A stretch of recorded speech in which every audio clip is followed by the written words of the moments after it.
बिस्मिल्लाहिर्रहमानिर्रहीम, अस्सलाम वालेकुम नाज़रीन, मैं हूं आपकी मेज़बान अलीशा शहजाद। आप देख रहे प्रोग्राम क्राइम फाइल। मोहब्बत के नाम पर घिनौने खेलने तो हवस परस्ती को भी शर्मा दिया है। किसी के वहमो गुमान में भी नहीं होता कि हवस के पुजारी मोहब्बत के नाम पर शर्मनाक हद तक गिर जाते हैं। शातिर लोग झूठी मोहब्बत के नाम पर खवातीन को अपने जाल में फंसाते हैं और अक्सर खवातीन कम अक्ली में बर्बादी की राह पर चल निकलती हैं। रोजवाला में वाजिद नामी नौजवान लापता हो गया, जिसके अगवा का मुकदमा थाने में दर्ज कर लिया गया। पुलिस ने टेक्नोलॉजी की मदद से मुलजिम को हिरासत में लिया। तफ्तीश में ये बात सामने आई कि सफाक मुलजिम के एक लड़की के साथ शर्मनाक ताल्लुकात थे। मुलजिम को शुबा था कि वाजिद ने दोनों की नाजेबा वीडियो बना रखी है। मुलजिम को यह भी शक था कि इसी वीडियो की आड़ में वो उसकी महबूबा से ताल्लुकात इस्तेवार कर रहा है। पुलिस ने जब मुलजिम को हिरासत में लिया तो पहले इनकार करता रहा, मगर पुलिस ने सच उगलवा लिया। मुलजिम ने कत्ल का एतराफ़ किया और पुलिस लाश की बरामदगी के लिए उसे रावी किनारे ले गई और वाजिद की लाश बरामद कर ली। हथकड़ियों में जकड़े मुलजिम की निशानदेही पर पुलिस ने वाजिद की लाश दरिया से बरामद कर ली है। मुलजिम पहले जुर्म से इनकारी था, मगर पुलिस की तहवील में अपने जुर्म की एक एक तफसील बता दी है। जो मासूम बन रहा था उसने किस तरह कत्ल की मंसूबाबंदी की और कत्ल के हवाले से कई राज फाश कर दिए हैं। मैंने ये वीडियो वायरल कर देनी है, आपके घर में दिखाऊंगा, लड़की के जो है घर में दिखाऊंगा, ऐसे वैसे 15 ब्लैकमेल कर रहा था लगातार कि दिखा देनी है। फिर मैंने उससे थोड़ा सा टाइम लिया कि यार मुझे सोचने दो, फिर मैं बता देता हूँ। मसलन के संडे को टाइम लिया 5-7 दिन। मुलजिम के मुताबिक वाजिद ने उसकी नाजेबा वीडियो बना रखी थी। मकतूल वाजिद मुसलसल उसे ब्लैकमेल कर रहा था और बज़िद था कि अपनी गर्लफ्रेंड से मिलवाओ। मुलजिम ने प्लानिंग से लड़की से कॉल मिलाई और इसे अपने मंसूबे से आगाह किया और मकतूल को कॉन्फ्रेंस कॉल में ले लिया। लड़की की बताई गई जगह पर वाजिद को बुलाया गया, जहाँ मुलजिम ने मौत का जाल फैला रखा था। मुलजिम ने कत्ल के बाद वाजिद का मोबाइल फ़ोन अपने पास रख लिया। पुलिस मकतूल के मोबाइल फ़ोन की मदद से मुलजिम का सुराग लगाने में कामयाब रही। जब इसे गिरफ़्तार किया 15 तारीख को, तो इसने फिर बता दिया कि मैंने उसे कत्ल कर दिया। कत्ल करके दरिया में फेंक दिया उसकी डेड बॉडी। तो इसकी पॉइंटेशन पे जो है ना, हमने वो डेड बॉडी रिकवर की है। जहाँ इसने कत्ल किया था नाज पे पानी कम था, इसलिए वो दरिया के किनारे ही नाज जो थी वो अटक गई थी। इसने मकतूल का मोबाइल जो था वो निकाल लिया था, वो रीसेट करके एक डेरा है वहाँ गैराबाद डेरा है, वहाँ इसने छुपा कर रखा हुआ था ज़मीन में। वो इसकी प्लांटेशन पे मोबाइल फ़ोन भी रिकवर किया। पुलिस की तफ्तीश के मुताबिक लड़की का कसूर नहीं है, लड़की कत्ल की साजिश में शामिल नहीं थी। मुलजिम ने लड़की को इस्तेमाल किया और अपने दोस्त को बहाने से बुलवा कर कत्ल कर दिया। मुलजिम ने वाजिद की जान लेने के बाद लड़की को सारी कहानी बता दी, मगर लड़की डर कर खामोश हो गई। हैरत है कि जिस लड़की ने कत्ल छुपाया उसको पुलिस ने बरी-उज़्ज़मा ठहराया है। मकतूल के वर्सा ने कत्ल की क्या वजह बताई? FIR दर्ज होने के बाद जो उसका इन्वेस्टिगेशन इंचार्ज है इजाज़ खान साहब, वो 2 से 3 दिन के अंदर जो मगवी है उसको बाजियाब करवा लेता है, लेकिन वो मकतूल बन चुका होता है क्योंकि उसकी लाश बरामद होती है। और सबसे जो इंटरेस्टिंग बात है वो ये है कि पुलिस उस मुल्ज़िम तक पहुंचती कैसे है, क्योंकि FIR तो नामालूम अफराद के ऊपर दर्ज होती है। जब पुलिस मकतूल का मोबाइल नंबर जो होता है उसको ट्रेस करती है, तो उसके मोबाइल में एक नामालूम सिम जो है ना, उसमें 3 से 4 मिनट के लिए ऑन होती है, उसके बाद वो बंद हो जाती है। लोकेशन ट्रेस की जाती है और उसका जो नंबर जो इसमें इस्तेमाल होता है, वो नंबर जब उसे मिलता है पुलिस वालों को, तो फिर उसके बाद उसकी इन्वेस्टिगेशन की जाती है। मुल्ज़िम 1 दिन के बाद गिरफ्तार हो जाता है। उसका नाम है शकील। जब वो गिरफ्तार हुआ तो उसने बताया कि उसने पहले वाजिद को, जो कि मकतूल है, उसको नहर के किनारे बुलाया, उसके गर्दन के ऊपर तेज़दार आले के साथ वार किया, फिर उसके बाद उसकी जो लाश है उसको नहर में बहा दिया। पुलिस पूछती है कि असल में माजरा क्या था, क्यों आपने ऐसा किया? फिर उसने बताया कि वो BS का 2nd सेमेस्टर का स्टूडेंट है और उसकी जो दोस्त है उसी की क्लास फेलो है, उसके साथ उसकी कुछ नाजेबा वीडियो बनाई हुई थी मकतूल ने। तो उसको मैं 12 मरतबा कह रहा था, जिसकी बेस के ऊपर वो मुझे ब्लैकमेल कर रहा था, और ना समझने पर उसने उसे बुलाया और बेदर्दी से मारा और उसकी लाश को नहर में बहा दिया। पुलिस ने लड़की को किस तरह बेगुनाह करार दे दिया? पुलिस ने जब उसे पूछा कि मुझे बताएं कि जो लड़की है इसमें कत्ल में उसका क्या किरदार है, उसने बताया कि सिर्फ मुझे जब मैंने टेलीफोन किया, सबसे पहले मैंने लड़की को कॉल की, उसके बाद कॉन्फ्रेंस कॉल पे लेके मैंने मकतूल को कॉल की कि आप नहर के किनारे आ जाओ, मैं आपका इंतज़ार कर रहा हूँ। और जब उसे वहाँ बुलाया गया तो उसके बाद उसने अपना ये कार्रवाई डाली, ये वारदात डाली और उस लड़के को उसे बेदर्दी से मार दिया। लेकिन इसमें पुलिस ने अभी तक जो लड़की है उसको गिरफ्तार नहीं किया। पुलिस का कहना है कि लड़की का जो सिर्फ किरदार है वो सिर्फ इतना ही है कि सिर्फ कॉन्फ्रेंस कॉल पे उसे बुलाया गया था, लेकिन लड़की को ये नहीं मालूम था कि उसको कत्ल करने की मकसद के लिए उसे बुलाया जा रहा है। शातिर मुलजिम ने बज़ाहिर कोई निशान नहीं छोड़ा था। मुलजिम मकतूल का मोबाइल फोन इस्तेमाल कर रहा था। दूसरी तरफ पुलिस अगवा के मुकदमे में वाजिद की बाजियाबी की कोशिश में थी। मुलजिम मोबाइल फोन के इस्तेमाल से पुलिस के जाल में फंस गया। नाहक कत्ल कभी नहीं छुपता। जो शक की बुनियाद पर किसी इंसान की जिंदगी छीनने से भी गुरेज ना करे, ऐसे मुलजिम को इबरतनाक सजा मिलनी चाहिए। यहाँ वक्त है कमर्शियल ब्रेक का। Stay with us.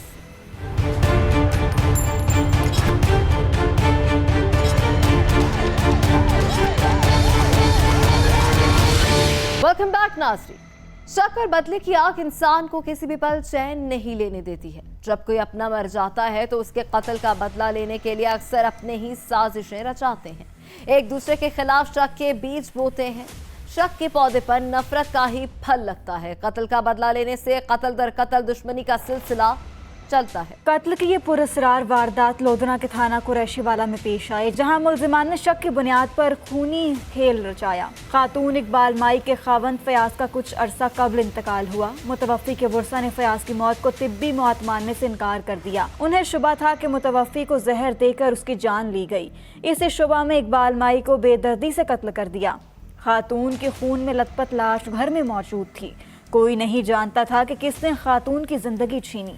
बेटे ने मां के कत्ल का नामालूम अफराद के खिलाफ मुकदमा दर्ज करवाया। एक असल मुजरम जरा करवाने चाहिए थे, एक और जरा कराना था जवेद उमर वाला और जवेद ये सारे कातिल हैं। सारी जी गुलाब फैसले जो सख्त सजा दी थी। वर्सा नहीं जानते थे कि घरेलू खातून को किस जुर्म की पादाश में मौत की नींद सुलाया गया है। खातून की किसी के साथ दुश्मनी नहीं थी। घर के अंदर कत्ल की वारदात दरपर्दा कहानी की गमाजी कर रही थी। किसी को मालूम नहीं था कि मौत और सिस्कियों का सबब कोई अपना ही निकलेगा। मेरे को माँ में उम्र बड़े आखे और मैं मासी इकबाल को 10:30 बजे पैर चला के कत्ल कितन माँ में उम्र बड़े आखड़ ने। मैं इस पर बहुत शर्मिंदा हाँ। मैं मादरत करे सा, माफ़ी चाहसा। मुलजिम ने अपने जुर्म का एतराफ़ भी कर लिया, शर्मिंदगी का इजहार भी, मगर अफसोस अब खातून तो मनो मिट्टी तले जा चुकी है। महज इस शक पर कि खातून ने अपने शोहर को जहर देकर मारा है। इसी रंज पर मरकजी मुलजिम ने दूसरे शख्स के जरिए खातून को कत्ल करवाया। पुलिस की तफ्तीश में कौन सा पर्दा उठा और किसका चेहरा बेनकाब हुआ। 15 की कॉल पर मैं खुद अपनी टीम और डीएसपी साहब सदर सर्कल लोधना जनाब हमारे साथ तशरीफ़ ले आए। मुलाज़ा मौका किया गया। अपने तौर पर तलाश नामालूम मुलजमान की गई तो पता चला कि कत्ल करने वाले कोई अपने ही हैं। 2-3 घंटे लगातार मेहनत करने के बावजूद जदीद टेक्नोलॉजी इस्तेमाल करते हुए, तमाम सोर्सेज इस्तेमाल करते हुए, जिस पर बिला तख़ीर राशिद वल्द फयाज की तहरीरी दरख्वास्त पर मुकदमा नंबर 745 मुरखा 3-10-23 302/24 दर्ज किया गया। मुलजमान जो कि भाग चुके थे, दिन रात मेहनत करके अंतहाई कलील अरसे में मुलजमान को न सिर्फ ट्रेस किया बल्कि अल्हम्दुलिल्लाह गिरफ़्तार भी कर लिया गया है। इस वक्त तक की तफ्तीश में मुलजमान उमर वड्डा और मोहम्मद जवेद जो हैं ये मेन मुलज़म हैं। मोहम्मद जवेद जो उमर वड्डा के कहने पे जिसने माई खतून इकबाल माई मकतूला को अंतहाई बेदर्दी से ज़ालमाना और शफ़ाफ़ तरीके से कत्ल किया। अल्हम्दुलिल्लाह अब हमने मुलजमान ना सिर्फ ट्रेस किए हैं बल्कि गिरफ़्तार भी कर लिए हैं और मुलजमान अपने कभी फेल को मुकम्मल तौर पर तस्लीम भी कर चुके हैं। आला कत्ल अल्हम्दुलिल्लाह बरामद हो चुका है। पुलिस को खातून की खून में लथपथ लाश मिली थी। पुलिस मुलजिम को ढूंढ रही थी। घर की 4 दीवारी के अंदर कत्ल से पुलिस को ऐसे शवाहिद मिल चुके थे जिनसे जाहिर होता था कि मुलजिम भी कोई गैर नहीं। पुलिस आखिरकार मुलजिमों तक पहुंच गई। तफ्तीश में ये बात सामने आई कि मुलजिमान ने महज इस शक पर कत्ल किया है कि खातून ने जहर देकर अपने शौहर की जान ली थी। कातिल कौन थे, उनका खातून के साथ क्या रिश्ता था? कातिल एक मालवाई मकतूला का भाई और भांजी घरवाला यानी कि दिमाग था। दोनों जिम्मेदारा करते थे। इकबाल माई को कत्ल करने वाले 2 अफराद थे, जिसमें उमर वड्डा जो कि मकतूला का सका भाई, दूसरा सैफल जो कि मकतूला इकबाल माई की भांजी का शोहर है। उन्होंने सलाह मशवरा करके इकबाल माई को फायरिंग करके मौत के घाट उतार दिया। कत्ल की वजह क्या थी? क्या मरकजी मुलजिम गिरफ्तार हुआ है?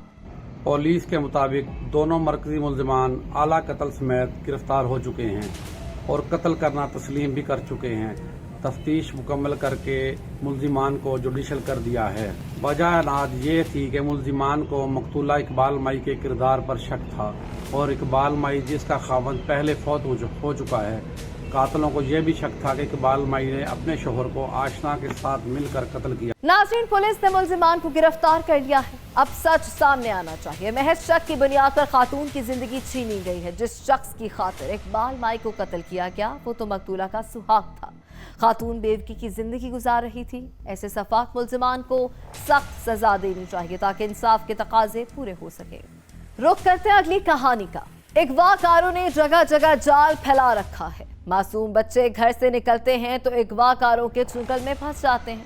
कई बार तो ऐसा भी हो चुका है कि अगवाकार घर में नकब लगाकर ही मासूम बच्चों को गायब कर लेते हैं और जब तक वर्षा को इल्म होता है, मासूम बच्चे न जाने किस दलदल में फंस चुके होते हैं। पाकपतन में 14 साला राबिया अगवा हो गई। वर्षा लाइल्म थे। वो 15 रोज तक अपनी मददाब के तहत बच्ची का सुराग लगाते रहे, मगर उन्हें कहीं से भी कोई खबर न मिली।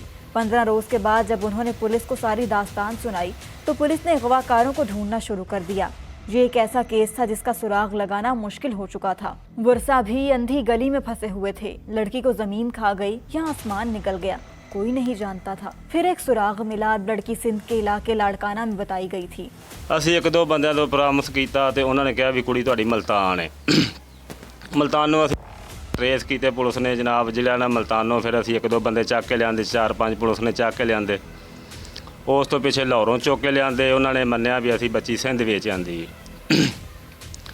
ਜਿਸ ਟਾਈਮ ਉਹਨਾਂ ਦੇ ਬੰਦੇ ਫੜੀਜੇ ਹੋਏ ਸੀ ਤੇ ਉਹਨਾਂ ਨੇ ਜਨਾਬ ਇੱਕ ਕੁੜੀ ਜਿਹੜੀ ਉਹ ਸਿੰਧੋਂ ਸਾਡੀ ਵਾਪਸ ਲਿਆਣ ਕੇ ਦੇਤੀ, ਫਾਤਮਾ ਬੀਬੀ, ਉਸ ਮਾਈ की बेटी। एक ਜਿਹੜੀ ਲੜਕੀ ਹੈ ਨਾ ਉਹ ਸਰ ਰਹਿ ਗਈ ਅਜੇ ਤੱਕ ਤੇ ਉਹ ਅਜੇ ਤੱਕ ਪੇਸ਼ ਨਹੀਂ ਹੋ ਰਹੇ ਤੇ ਨਾ ਜਿਹੜਾ ਅਸਲ ਮੁਜਰਮ ਹੈ ਨਾ ਜਿਹੜਾ ਵੇਚ ਕੇ ਆਂਦਾ ਪਿਆ ਤੇ ਉਹ ਬੱਚੀ ਅਜੇ ਤੱਕ ਵਾਪਸ नहीं ਸਾਨੂੰ ਕਰ ਰਿਹਾ। खातून अपने बच्चों को लेकर ससुराल में आ गई थी। वो बच्चों को घर में छोड़कर काम काज के लिए जाती थी ताकि बच्चों का पेट पाल सके। 14 साल राबिया घर में अकेली थी। न जाने कब अगवाकार कब से ताक लगाए बैठे थे कि उन्हें मौका मिले और वो मजमूम मकासद में कामयाब हो सके। अगवाकारों ने मौका पाते ही राबिया को अगवा कर लिया। पुलिस ने सुराग मिलने पर अगवाकारों को पकड़ा, मासूम बच्ची को बाजियाब करवाया। वर्षा खुश है, मगर वर्षा के मुताबिक पाकपतन से एक नहीं 2 बच्चियां अगवा हुई है। दूसरी बच्ची अभी तक बाजियाब नहीं हो सकी। ਚਾਚੇ ਦੇ ਕੋਲੇ ਰਹਿਣ ਲੱਗ ਪਏ। ਮੈਂ ਮੰਡੀ ਜਾਣ ਲੱਗ ਪਿਆ ਦਾ ਤੇ ਮੇਰੀ ਭੈਣ ਜੋ ਸੀ ਤੇ ਉਹਦੀ ਕੁੜੀ ਉੱਥੇ ਘਰੇ ਰਹਿਣ ਲੱਗ ਪਈਆਂ ਤੇ ਚਾਚੇ ਨੇ ਮੇਰੇ ਲੈ ਗਿਆ ਉੱਥੇ ਸਿੰਧ ਵੇਚ ਕੇ ਆਇਆ। ਸਿੰਧੋਂ ਅੱਗੇ ਫੈਸਲਾਬਾਦ ਕਿਸੇ ਨੇ फ़ोन ਕੀਤਾ ਵੀ ਤੁਹਾਡੀਆਂ ਕੁੜੀਆਂ ਇੱਥੇ ਨੇ। ਇਸ ਵਜ੍ਹਾ ਤੋਂ ਫਿਰ ਅਸੀਂ ਉੱਥੋਂ ਦੀ ਪੁਲਿਸ ਗਈ, ਉਹ ਲੈ ਕੇ बरामद कीतियाँ। राबिया की बाजियाबी पर अहले खाना को किसी हद तक करार आया। अभी कई हकाइक बेनकाब होने वाले हैं। लड़की के अगवा में अपने मुलविस हैं या गैर, ये भी शुबा जाहिर किया जा रहा है कि लड़की को सिंध ले जाकर फरोख्त कर दिया गया था। पुलिस तफ्तीश में तमाम हकाइक खुलेंगे कि राबिया किस अजियत से दो चार रही। तफ्तीश के दौरान ही एक मैसेज रिसीव हुआ जहाँ से लड़की अगवा हुई थी उसके हमसायों को, उस लड़की की तरफ से ही। तो उस मैसेज से तफ्तीश का आगाज़ करके हमारे बड़े अच्छे हमारे सर्कल के बड़े माया नाज SHO हैं आशिक आबद महार साहब, इनके और इनकी जो टीम, उसमें नवाज़ शाहिद सब इंस्पेक्टर शामिल, तो ये तफ्तीश का आगाज़ किया गया। उस SMS से फिर जदीद टेक्नोलॉजी का इस्तेमाल करते हुए वो पता लगा कि ये जो मुलजमान हैं ये इसमें से कुछ उकाड़ा से हैं। तो वहाँ पे रेड करके उनको गिरफ़्तार किया। तफ्तीश जब की गई तो वहाँ से पता चला कि इन्होंने लड़की यहाँ से अगवा करके तो आगे मुल्तान में एक शख्स है तो उसको भेज दी, कसवर अब्बास नामी शख्स है, कसवर अब्बास मुल्तानी, तो उसको भेज दी इन्होंने। उसके साथ उसके और भी गैंग मेंबर्स हैं। तो ये काम इनका यही है कि ये इस तरह की जवान बच्चियों को अगवा करते हैं और ज़ना हराम की खातिर और इस तरह के मकरू धंधे के लिए ये आगे उनको भेज देते हैं। इन्होंने इस लड़की को कोई तकरीबन 40-50 हज़ार के एवज़ लाड़काना में किसी पार्टी को भेज दिया। तो तफ्तीश चलती रही, कामयाबी से इन्होंने रेड के ऊपर दूसरा रेड, चीज़ों को आपस में मिलाते हुए तफ्तीश का सिलसिला जारी रखा इन्होंने। तो कामयाबी इनको ऐसे मिली कि इन्होंने जाके जब इसको कसवर अब्बास मुल्तानी को गिरफ़्तार किया तो वहाँ से फिर इन्होंने लाड़काना में जाके रेड करके और बड़ी अच्छी हिकमत अमली इख्तियार करते हुए लड़की को वहाँ से बरामद किया और वहाँ से उसको मुल्तान वापस लेके आए। पुलिस के मुताबिक एक ही लड़की अगवा हुई थी। पुलिस को अब तक ये शिकायत मौसूल नहीं हुई कि कोई दूसरी बच्ची भी अगवा हुई है। पुलिस मामले की तह तक पहुंचने की कोशिश कर रही है। लड़की का चचा भी इस अगवा के केस में मुलव्विस है या नहीं। लड़की सिंध कैसे पहुंची और फिर किस तरह सुराग लगाया, बाजियाब करवाया क्या? FIR के मुताबिक लड़की को घर से अगवा किया गया और एक बदकारी के अड्डे पर बेच दिया गया। सिंध इस तरह पहुंची कि इस बदकारी के अड्डे वाली ने ज़्यादा पैसे लेकर लड़की आगे लाहौर के एक बदकारी के अड्डे पर फ़रोख्त कर दी और फिर फैसलाबाद और फिर ये लड़की मुल्तान फ़रोख्त हुई और मुल्तान वाली नायका ने लड़की आगे सिंध के इलाके लाड़काना के एक बदकारी के अड्डे पर बेच दी। क्या चचा भी अगवाकारों में शामिल है? दूसरी बच्ची कौन है? मुल्जिमान ने क्या एतराफ़ किया है, आपको बताएंगे। चचा पर पहले शक किसी ने नहीं किया, लेकिन जब इस केस में मुल्ज़मान की गिरफ्तारियाँ शुरू हुई और पुलिस मरकज़ी मुल्ज़मान तक पहुंची तो इसने बताया कि लड़की अगवा ही इसके चचा ने करवाई है। इस चचा ने पहले अपनी बेटी बेच रखी थी जिसे बाज़याब करवाने के लिए अपनी भतीजी अगवा कराई, मगर इन दोनों कज़नों में से एक को तो पुलिस ने जदीद टेक्नोलॉजी की मदद से बाज़याब करवाया है और दूसरी की बाज़याबी के लिए गिरफ्तारियाँ और छापे जारी हैं। अगवाकारों के गैंग को बेनकाब करना जरूरी है। पुलिस ने मेहनत से बच्ची को बाजियाब करवाया है। 15 दिन की ताखीर लड़की की जिंदगी के लिए भी खतरा बन सकती थी। ऐसे किसी भी केस में पुलिस को फौरी तला देनी चाहिए ताकि मुल्जिमान को बर वक्त पकड़ा जा सके। नाज़रीन, यहाँ वक्त है कमर्शियल ब्रेक का, हमारे साथ रहिएगा।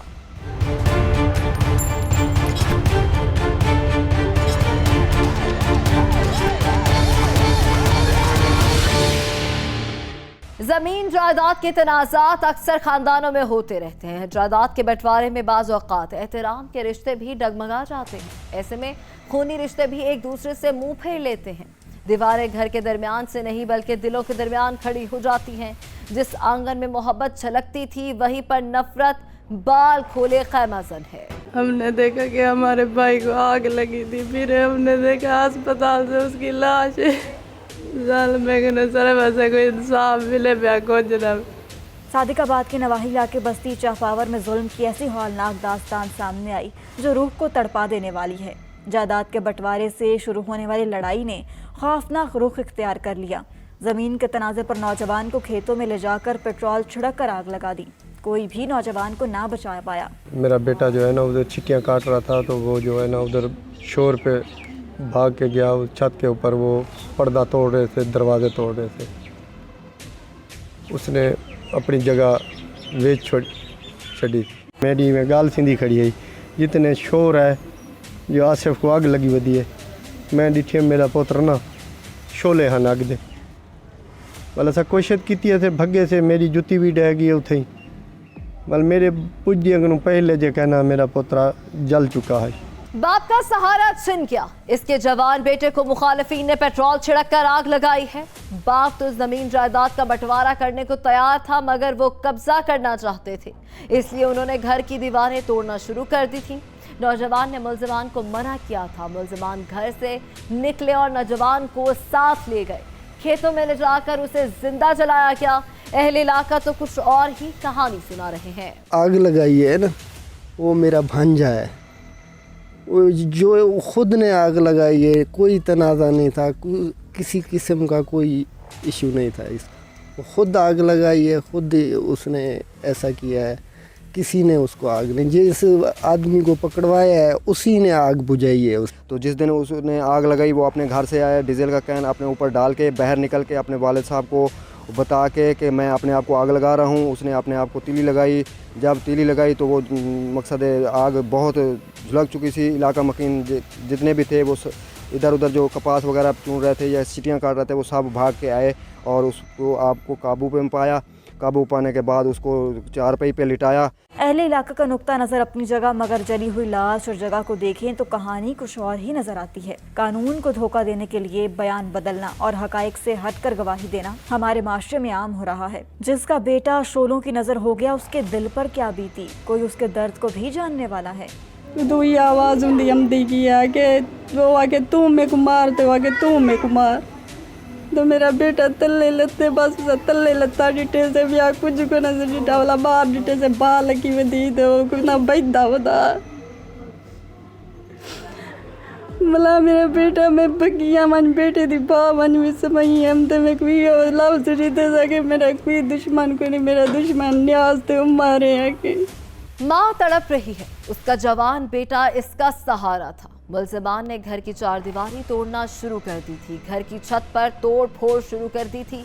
जवान बेटे ने उनको रोका था, मजदूरों को घर से निकाला था। माँ घर में थी और बाहर उसको बेटे की चीखों पुकार सुनाई दे रही थी। माँ जब बाहर निकली तो उसकी जिंदगी में अंधेरा छा गया। उसका लख्त जिगर आग के शोलों की लपेट में था। नौजवान को जिंदा जलाया गया या मतूफी ने खुदकुशी की है। जी, ये वाक़या सादकाबाद थाना सदर की हदूद में पेश आया है। बस्ती चापर और सादकाबाद से कुछ ही किलोमीटर के फासले पर है, जहां ये अफसोसनाक वाक़या पेश आया है, जिसमें आसिफ नामी लड़का है। उसको जायदाद के तनाज़े में इनकी कोई आपस में चपकलिश हुई है, इनकी लड़ाई हुई है, जिसके बाद जो है उसको आग लगने का वाक़या पेश आया है और जिसमें उसकी जो मौत वाक़ हुई है। जब आग लगी है आसिफ को तो अहले इलाका में से कोई भी बंदा वहाँ पर मौजूद नहीं था। वर्षा जो है उनका ये कहना है, जब हमारी उनसे बात हुई, कि आसिफ को जब इसने मकान पर कब्ज़ा करने आए हैं तो उसको आसिफ ने रोका है, जिसकी वजह से जो है ना इनकी आपस में तलख कलामी हुई है और जो मुखालफिन थे उन्होंने उसके ऊपर डीज़ल फेंका है। डीज़ल फेंक कर उसको आग लगा दी है। फिर इलाके में एक शोर मच गया है, लोग भागे हैं और आसिफ जो है जिसको आग लगी है, जो वर्षा है उनका ये कहना है कि वो भी भागा है अपने आप को बचाने के लिए और साथ चावलों की एक फसल थी जिसमें अक्सर पानी खड़ा रहता है, उसने उसमें छलांग लगा दी। लेकिन उसके जिस्म का इतना हिस्सा जल चुका था कि वो बहुत ही जो है ना वो ख़तरनाक हद तक चल चुका था। उसको इलाका के लोगों ने अपनी मदद आप के तहत जो है ना एक लोकल कन्वेंस पर गाड़ी में डाला है और डालकर करीबी अस्पताल शेख ज़ैद में ले गए हैं। जब अहले इलाका से हमारी बात हुई है और जो मुल्ज़मान हैं जिनको गिरफ़्तार किया पुलिस ने, उनसे हमारी बात हुई तो उनका ये कहना है कि आसिफ जो है पहले भी सुसाइड अटैम्प्ट कर चुका है, जिसकी वजह से उसको कहा जाता है वो उनकी तरफ से कि उसका ज़हनी तवाज़ुन ठीक नहीं था। लेकिन जो आसिफ के वालिद और उसकी बहन और उसके भाई हैं और दूसरे लोगों का बयान है, वो कहते हैं कि हमारा पहले भी इन्होंने हमारे साथ लड़ाइयाँ कई कर चुके हैं और जायदाद का तनाज़ा था। दादा की जायदाद है जिस पर बहन भाई लड़ रहे हैं और उस पर जब कब्ज़ा करने आए हैं तो इन्होंने ये इस पर डीज़ल डाला है, डीज़ल डालकर इस पर आग लगा दी है, जिसकी वजह से उसकी मौत वाक़ हुई है। मुल्ज़िमान कौन है और पुलिस तफ्तीश में क्या हक़ाइक़ सामने आए हैं? तर्जमान पुलिस के मुताबिक इन्होंने 2 मुल्ज़िमान को गिरफ़्तार किया है, जिससे तहकीकात जारी है। तर्जमान पुलिस का कहना है कि इस वाक़े की हर पहलू से तहकीकात की जा रही है और जुर्म साबित होने पर मुल्ज़िमान को करार वाक़ई सज़ा भी दी जाएगी। पुलिस ने मुल्ज़िमान को गिरफ्तार कर लिया है। वर्षा इंसाफ की दुहाइयां दे रहे हैं, जबकि मोहल्लेदार मुल्ज़िमान को बचाने की कोशिशों में मसरूफ़ हैं। ज़मीन के तनाज़े पर नौजवान को जिंदा जलाकर मारा गया है। ऐसे हौलनाक वाक़यात की रोकथाम ज़रूरी है। मुल्ज़िमान को सख्त से सख्त सज़ा होनी चाहिए। यहाँ वक्त है कमर्शियल ब्रेक का, हमारे साथ रहिएगा।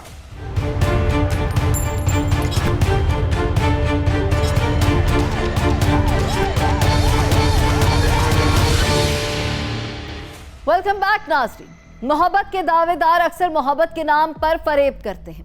हवस परस्ती की खातिर इखलाक और कानून की सब हदें पार कर जाते हैं। जो अपने सुहाग को उजाड़ दे उसकी मोहब्बत कितनी काबिल एतबार होगी। रिश्तों का तक़द्दुस भूलने वालों का आखिरकार बदनामी ही मुक़द्दर रह जाती है।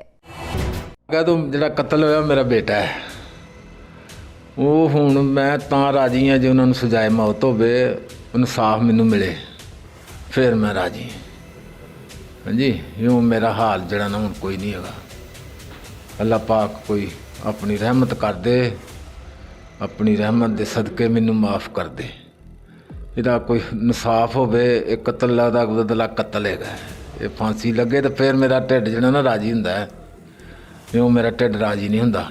शकरगढ़ के थाना सदर की हुदूद में जुल्म और बर्बरियत की हौलनाक दास्तान सामने आई। एक शख्स को कत्ल करके जंगल में फेंक दिया गया। पुलिस को खबर मिली थी कि डकैती मज़ाहमत पर नौजवान की जिंदगी छीनी गई है।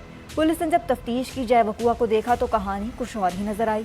नौजवान को कत्ल करके डकैती का रंग दिया गया था। हमारा भाई असर टाइम आया शहर शकरगढ़ आया तो उन्हें रात थे इधर ही ठहरना था। सुबह 3 बजे मैनू पुलिस वाले ने मुलाजमा ने फोन किया तो तुहाडा भाई जंगल कतल किया गया। मौके ते मैं आया देखा भाई खून नाल हालों बेहाल हो गए, साह खत्म हो गए।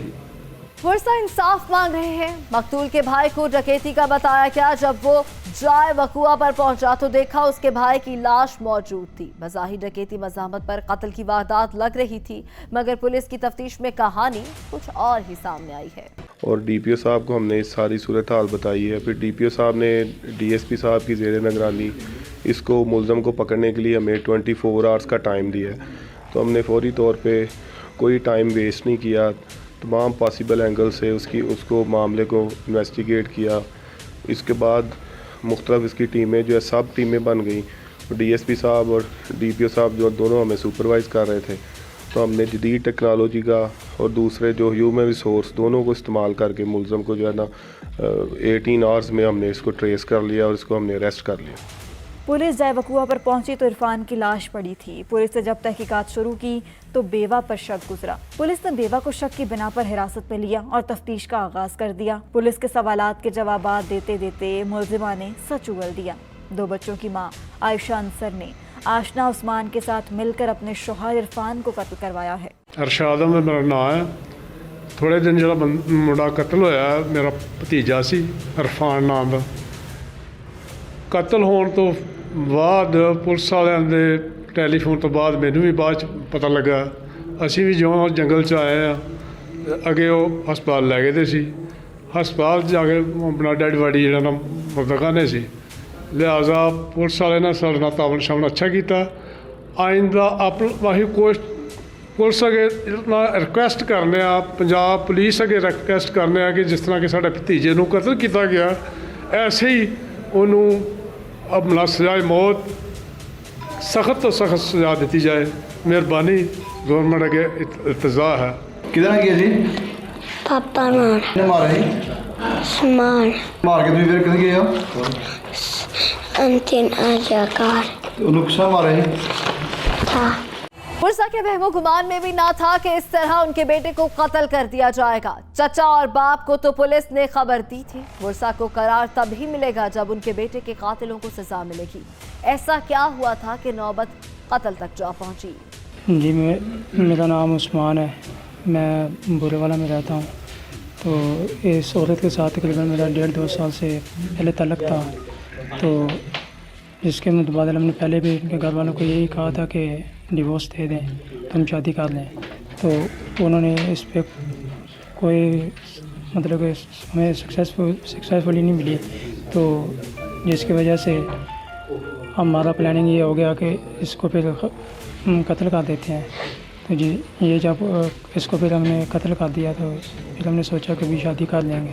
मुलजिम के खातून के साथ शर्मनाक ताल्लुकात थे। दोनों हवस की आग में अंधे हो चुके थे और शादी करना चाहते थे। आयशा अंसर ने इरफान से तलाक का मुतालबा किया था। मकतूल के इनकार पर उसको राह से हटाने का मंसूबा बनाया गया। पुलिस अफसर ने मुलजिमान की सारी साजिश बेनकाब कर दी।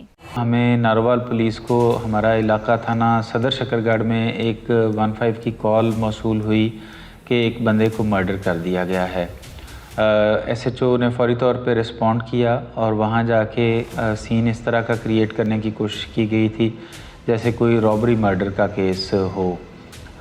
लेकिन नारोवाल पुलिस ने बड़ी हिकमत से और इंटेलिजेंस से काम लेते हुए तफ्तीश का जब आगाज़ किया तो उसमें जो मकतूल थे इरफान साहब, उनकी बीवी आयशा ही सामने आई और उसको जब कस्टडी में लेके तफ्तीश आगे बढ़ाई गई तो सामने आया कि उसने अपने आशना के साथ मिलके तो अपने शौहर का कत्ल करवाया था और उसको रॉबरी मर्डर का रंग देने की कोशिश की गई थी, जिसके ऊपर फौरी तौर पे टीम्स तश्कील दी गई और उसमें नारोवाल पुलिस ने तमाम टेक्निकल रिसोर्सेज और ह्यूमन रिसोर्सेज को एम्प्लॉय करते हुए मुल्ज़मान को 48 घंटे के मुख्तसर वक्त में गिरफ़्तार कर लिया और केस को इंशाल्लाह मेरिट पे यकसू किया जाएगा। बेहुदा ख्वाहिशों की नाकामी में जुर्म की राह इख्तियार करना समझदारी नहीं। बच्चे यतीमी की उम्र बसर करेंगे और खातून को हिस्से में सिर्फ रुसवाई मिलेगी। बीवी ने शौहर को क्यों कत्ल करवाया? खातून ने अपने आशना के साथ मिलकर खावंद को पहले अलहदगी के लिए तलाक का मुतालबा किया तो ना मानने पर रास्ते से हटाने का मंसूबा बनाया। कत्ल की वजह शर्मनाक ताल्लुकात थे या महज इल्जाम है? मबैनत मुलजमा आशा के आशना उस्मान को पुलिस ने हिरासत में लिया तो इसने खुद इतराफ़ किया कि मेरा आयशा से अरसा 1.5-2 साल से दोस्ती थी, हम एक दूसरे के बगैर नहीं रहना चाहते थे। आशा अपने खामद से तलाक लेकर आशना उस्मान के साथ रहना चाहती थी, जिस बारे मकतूल को मुतअद्दिद बार बता चुकी, मगर इसने तलाक ना दी। खामद को दोनों के तलकात का मुकम्मल इल्म था, मगर वो दोनों बच्चों की खातिर बीवी से अलहदगी नहीं चाहता था। नाहक खून कभी नहीं छुपता। सफाक मुल्ज़िमान अब जेल की सलाखों के पीछे हैं। हवस के पुजारियों ने 2 घर बर्बाद कर दिए हैं। झूठी मोहब्बत के लिए 2 मासूम बच्चों को यतीम कर दिया है। ऐसे सफाक कातिलों को सजा मिलनी चाहिए ताकि फिर कोई ऐसी हरकत ना करे। इसी के साथ टीम क्राइम फाइल और अपनी मेज़बान अलीशा शहजाद को दीजिए इजाज़त। अल्लाह निगहबान।